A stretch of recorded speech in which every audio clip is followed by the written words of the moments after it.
So guys, as you can see, there's no normal Mr. Subaru video this weekend, no Subaru repair, Subaru news, or tool content, and that is due to the devastation that the Carolinas, Georgia, and Tennessee suffered last week from Hurricane Helene. I wanted to get on here and make this video about what's going on out there, our experience traveling there on Friday, and what we plan to do from here on out to help the area and help those people affected. Also, I'm not here for good jobs, thumbs up, pats on the back, things like that. I am here to bring awareness to the situation and help drive people to donate and help out these people in their time of need. This is, again, not me looking for any kind of notoriety for this. It is just strictly as someone that has a platform, that has a following, that has a voice. I think it's a responsibility to talk about stuff like this, especially when it's in my own backyard, only about 2 hours away from me. And my girlfriend and I vacation to the North Carolina mountains pretty frequently, so we're up there a lot. And to see the devastation that we saw on Friday, even though it was just a small bit of it, was really heartbreaking. And throughout this, I've got to talk about the people and organizations that are making things happen and getting the supplies together, getting these donations together, and doing the best that they can, doing the utmost to help out these neighbors of ours, these fellow Americans of ours. So first off, I want to thank the local breweries of Charlotte, North Carolina. They have gotten together and they are taking donations, palletizing them, and getting them out to where they need to go. Mainly Hopfly Brewery on Mint Street in Charlotte. That is like the main hub where they're holding and shipping the stuff out from, as well as Triple C and several others on the list, but those are the two main I picked up from on Thursday. I went and picked up 3 pallet loads from Hopfly and 3 from Triple C Brewery, and they are collecting everything. If you have donations in the Charlotte area, reach out to these breweries, make sure they're still taking them, but as I heard just earlier today, they are, but they do have a stockpile of stuff that needs trucks and trailers. They need to load it up, they need to get it going out there. So if you do have a truck and trailer, if you've got time, if you're a hot shotter, etc., and you can take a pallet or you can take multiples, reach out to these breweries. They will get together with you, load you up, and help get you on the road to get these supplies where they need to go. I mean, they've been taking in bottled water, diapers, canned goods, just anything you can think of that these flood victims that have basically lost everything would need. They're collecting it, organizing it, getting it packaged up and ready to ship out. I just backed my trailer in. They had a forklift already, put the pallets on, we strapped them down, and we were ready to roll. I also have to thank, by name, Koken USA. They made a sizable monetary donation, as well as Robbie Layton here on YouTube and Matt Sledge of Tech's Choice Tools. All of them gave monetary donations to me. I went and bought out a ton of stuff at Home Depot, Tractor Supply, and Northern Tool. All kinds of things that are going to be needed for this effort. We're not talking about just food, water for the victims. We also have to think about the search and rescue teams, the volunteers, the heavy equipment operators coming in. They need stuff for chainsaws, so we got a lot of pre-mixed oil and gas, bar and chain oil, and 2-stroke oil and gas for chainsaws. We got leather work gloves for moving all this debris, trees, logs, all that kind of stuff. Lots of LED flashlights and headlamps. We got medication for livestock. We got bandages for livestock. We got lots of gasoline. We got 50 gallons of gasoline and 10 5-gallon gasoline cans. They've been extremely hard to come by. Thankfully, Home Depot had those in stock, and thank you to Home Depot for the discount that you gave us on being able to purchase more with our money for these donations. Personally filled up my transfer tank back here behind me with 100 gallons of diesel fuel to take, and you know, we were just loaded down, and the outpouring of people coming together and doing this for our community, for those in need, has just been overwhelming. And you know, I can't thank those people enough that have given their time, given their efforts, given their money to help the people of North Carolina, Tennessee, South Carolina, and Georgia. It's just a wonderful thing to see the unity and people coming together to help out their neighbors after so much division and back and forth over the last several years. It's a nice change of pace to see generosity and caring for your neighbor. So a little bit about what we did Friday. We headed out in a convoy. We had about 4 or 5 trucks, trailers, box trucks, etc., loaded down with supplies. One broke off from us and went to Boone, North Carolina. The rest of us convoyed up around Asheville, up the west side and to the north to Burnsville, and we dropped off at Mountain Heritage High School. We were in line with a ton of others to bring in stuff, and it was just, again, amazing to sit there in traffic trying to get in, just seeing all the trucks and trailers loaded down with supplies. People from all over the country, all up and down the East Coast, all out west, just America coming together and doing what's right for Americans. And it was just, really touching to see the amount of generosity and the amount of effort people are putting into this, taking time off of work, using their own money, and just it's really moving to see the amount of effort that people are going through and putting into this recovery effort and taking care of these victims. And it was just insane seeing the amount of donations at this one first drop-off that we went to. So much so that shortly after they unloaded my truck and one behind me, they had to start turning people away. Now, I've been hearing a lot of information on social media primarily, and a lot of it I don't think is very accurate. I think it's a lot of people that haven't been on the ground to see this firsthand, but there's been a lot of talk of people turning away and not taking donations. And from what my girlfriend and I saw, it's mainly due to these donation spots being completely overrun with so much giving and so much generosity. They just can't handle the volume and they have nowhere to house it. That's the only reason I was seeing people turn away donations, not because they didn't want them, but because people were so generous and so giving that they had so much they could not handle the volume. And that, again, is just amazing to see. After we left there, we went to Canton, North Carolina. They got hit pretty hard, and I had a couple of people comment on my TikTok video saying that there was need in Canton.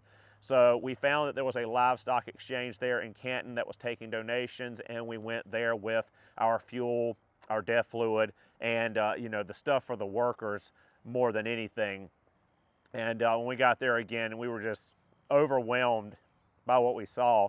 I mean, they had already filled up the entire stockyard building, and there was stuff stacked under the awnings of the building, and they were starting to fill up the corrals where the animals were come through for the auction. Just horse trailers full of hay and feed, and semi-trucks, low boys, just gooseneck trailers stacked high with hay bales. So much hay that they had 3 skid steers and a tractor trying to unload and move it all. They just couldn't handle the volume. And there's one thing that I love about that it was a grassroots effort. Farmers and rural people helping each other. And if you ever want to find generosity in this country, find a farmer. I know about it firsthand, living on a family farm, small family farm, all of my life. This farm has been in my family for nearly 200 years.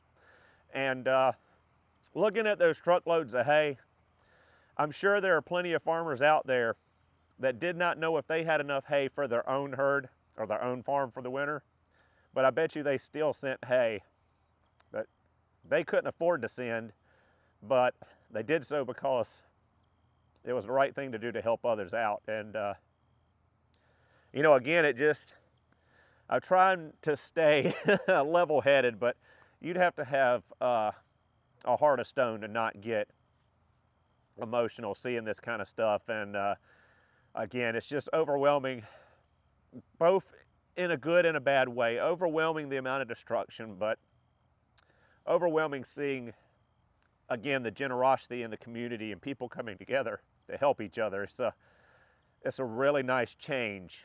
It is. And while I was there, I filled up all of their skid steers, tractor, everything I could with diesel fuel. I don't know how much is left in the tank of the 100 gallons, but I'm pretty sure I drained it almost all the way down. I just wanted to get this stuff out there. It made me want to get back up there. And again, as soon as I can get new tires on my trailer this week, I plan on taking either my skid steer, my excavator, chainsaws, all that stuff, and going back up there for another run at it. This time helping with opening up the means of travel, getting these roads opened up, helping with getting people dug out. I've seen that's the main thing that they're in need of right now. Donation-wise, they've got a overage. They got a ton of stuff, and they've had to redirect it to multiple places at this point. Now, that's not to say do not donate, because I don't want people to think that they've got everything they need in a couple of weeks. People will put this in the back of their mind and not think about it again.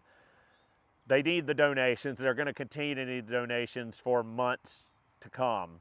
But right now, the main issue I saw, as in going up there and seeing it firsthand, was they need people to come out and volunteer their time. They need people with dirt bikes, ATVs, side-by-sides, etc., to take these donations from the donation spots and get them to the people that need it, because so many people are still trapped, so many people are still cut off, and the only way to get into them is with ATVs and dirt bikes and forging a trail through all the down trees and cutting your way in and getting out.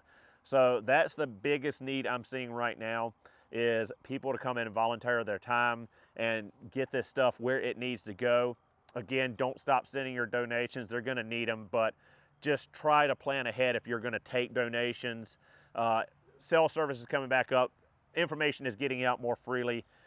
Try to find where this stuff needs to go and direct it where they need it, so you're not turned around and wasting fuel and everything else running around to multiple donation spots, because I saw that happening quite a bit. People were getting frustrated with it, which is understandable, but you know, there's only so much that they can take at these spots. So volunteering is the main thing I think they need right now. So if you can get to the area and help, if you have the time, if you can, you know, help at the donation centers, getting the stuff sorted, help getting the stuff from the donation centers out to people, and help with the cleanup effort and recovery effort. That, I think, is the biggest need right now as of this weekend, 1 week out, or a little past a week out from the devastation. Now, there's a couple things I want to highlight before we end the video, and that's a couple of GoFundMes. So last weekend when the hurricane came through, I was at ASTA Expo in Raleigh, and it was a great time that turned very sad at the end due to the news we were getting from the devastation of the hurricane. There was one member that actually came out on Wednesday and shortly thereafter got news that he no longer had a home and he no longer had a business, and had to leave early and try to make his way back home through the devastation to find his family and what was left. And great organization. My first time there, met a lot of creators on TikTok and got a lot of good automotive training. But the big thing was Saturday night, the finale dinner. There was an impromptu auction to raise funds for the devastation. And the last time I checked, they were over $100,000 on the GoFundMe, and the donations through that charitable auction that was impromptuly held that Saturday night. So huge big up to ASTA and their efforts for the technicians that are affected and the shop owners affected. I also want to highlight another GoFundMe. I'll link all this down below. Started by a regional Cornwell tools manager, or regional something. I can't remember his title, sorry. But he started it for, again, technicians and shop owners in the area, because you know, it's one thing to think about how difficult it is to rebuild when you've lost your house and everything you own. I mean, that's horrible. But as a technician, sitting here at 37 years old, I can't imagine losing everything I had, plus all of my tools, and having to start over and getting that to go back to be able to earn a living and start my career back over.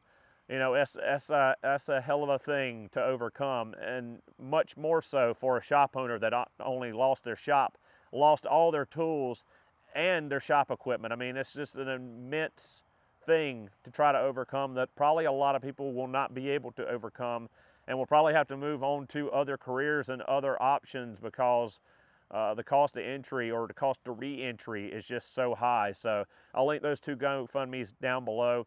Those are specifically, again, for helping technicians and shop owners in the areas affected. And, you know, again, big ups to the Charlotte area breweries for taking those donations and getting them together. And a big thanks once again to Coking USA, Robbie Layton, and Matt Sledge, Tech's Choice Tools, for their monetary donations for our personal efforts of what we've done. So, you know, it's been an overwhelming week, but, you know, at the end of the day, I can go and I can take a hot shower. I can lay in my bed in my home, and there's a lot of people that can't say the same. So it ain't that bad, you know. So the only thing I can leave you with is no one's coming to save us. We're in this together.